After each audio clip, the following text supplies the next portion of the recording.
Selamat siang, pakar menyebut dua anak yang tewas dalam kasus melompatnya satu keluarga di sebuah apartemen di Jakarta adalah korban. Pemerintah pun didesak agar kejadian serupa tidak terulang lagi. Saya Syazawi Sastro, inilah redaksi Mendalam Terpercaya. Aparat Polres Pulau Buru Maluku meringkus seorang nelayan yang mencuri hiasan lafaz Allah yang dilapisi emas seberat 2,6 kg milik kubah Masjid Al-Huda dari Jakarta. Tablet Android kasir di toko makanan siap saji di kawasan Kemanggisan, Jakarta Barat, raib dimaling pelanggannya. Aksi tersangka terekam kamera CCTV. Seorang pria di Kabupaten Gunung Emas, Kalimantan Tengah tewas tenggelam akibat perahu yang ditumpanginya terbalik di sungai. Adapun di kota Tanjung Balai, Sumatera Utara, dua siswa sekolah dasar tewas akibat tenggelam saat mandi di sungai. Pencarian korban banjir bandang dan tanah longsor di Kabupaten Pesisir Selatan Sumatera Barat masih terus dilakukan. Jumlah korban tercatat 29 orang, 23 diantaranya sudah ditemukan meninggal dunia. Di Kecamatan Batang Kapas, warga dibantu petugas pemadam kebakaran melakukan aksi bersih-bersih tempat ibadah untuk pelaksanaan sholat tarawih di malam pertama puasa.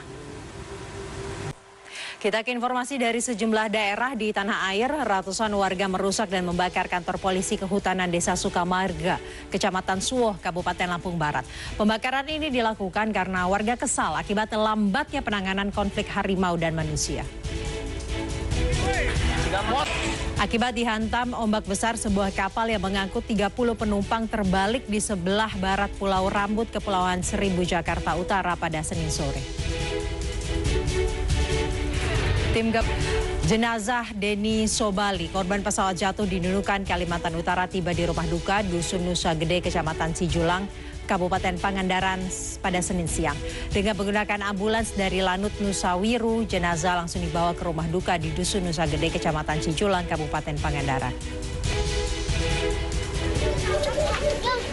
Viral di media sosial, aktivis Ratna Sarumpait keluyuran saat nyepi di Bali. Setelah dimintai keterangan oleh pecalang, Ratna Sarumpait beralasan jika ia tidak tahu saat itu adalah hari nyepi.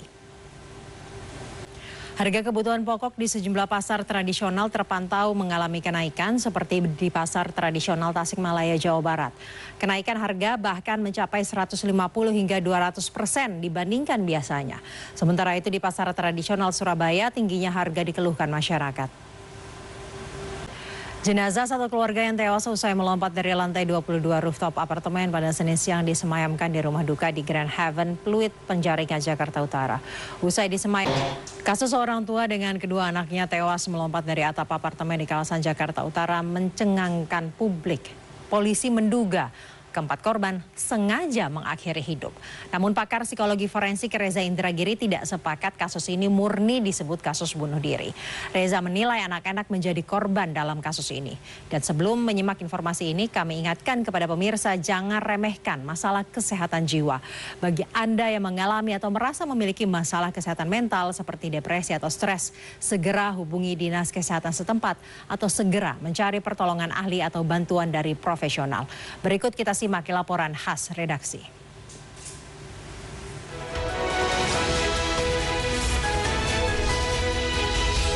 Hujan deras yang mengguyur kawasan wisata Puncak, Kabupaten Bogor, Jawa Barat memicu tebing setinggi 30 meter ambruk dan menimpa dua karyawan tempat wisata. Adapun di Brebes, Jawa Tengah, bencana tanah bergerak merusak puluhan rumah warga. Jika Anda ingin berwisata religi selama bulan Ramadan, Anda bisa berkunjung ke masjid-masjid unik dengan sentuhan arsitektur budaya khas Tionghoa, seperti Masjid Chia Kang Ho di Jakarta dan Masjid Cheng Ho di Batam. Pengurus Masjid Agung Sunda Kelapa mempersiapkan pengaturan pengeras suara jelang ibadah Tarawih Ramadan 1445 Hijriah. Pengurus mengukur suara azan, ceramah, dan tadarus sesuai dengan surat edaran Kementerian Agama nomor 5 tahun 2022 tentang pedoman penggunaan pengeras suara di masjid dan mushola.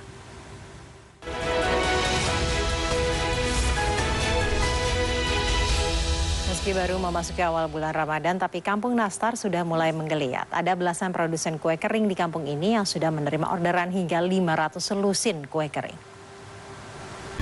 Kami punya referensi makanan untuk berbuka puasa, yaitu sajian mie. Di Kota Bandung ada sejumlah kedai yang menyajikan aneka sajian mie dengan topping berlimpah dan unik. Di mana saja? Kita lihat ya bersama.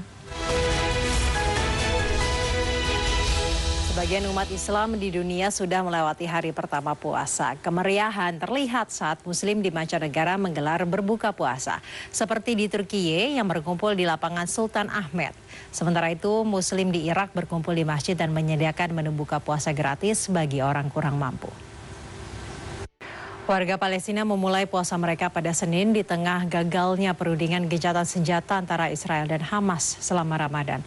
Ramadan yang biasanya merupakan waktu untuk bergembira dan menguatkan ibadah harus dibayangi serba kesulitan. Namun kondisi ini tetap memicu kebersamaan antar sesama. Dan tuntas sudah seluruh sajian informasi mendalam terpercaya di redaksi hari ini. Sebelum berpisah, selama bulan Ramadan redaksi akan hadir lebih awal, mulai pukul 13:15 waktu Indonesia Barat. Dan redaksi akhir pekan hadir pukul 13:30 waktu Indonesia Barat. Saya Syazawi Sastro, selamat menjalankan ibadah puasa. Semoga puasa menjadi sarana meraih keberkahan dan juga kebahagiaan. Sampai jumpa.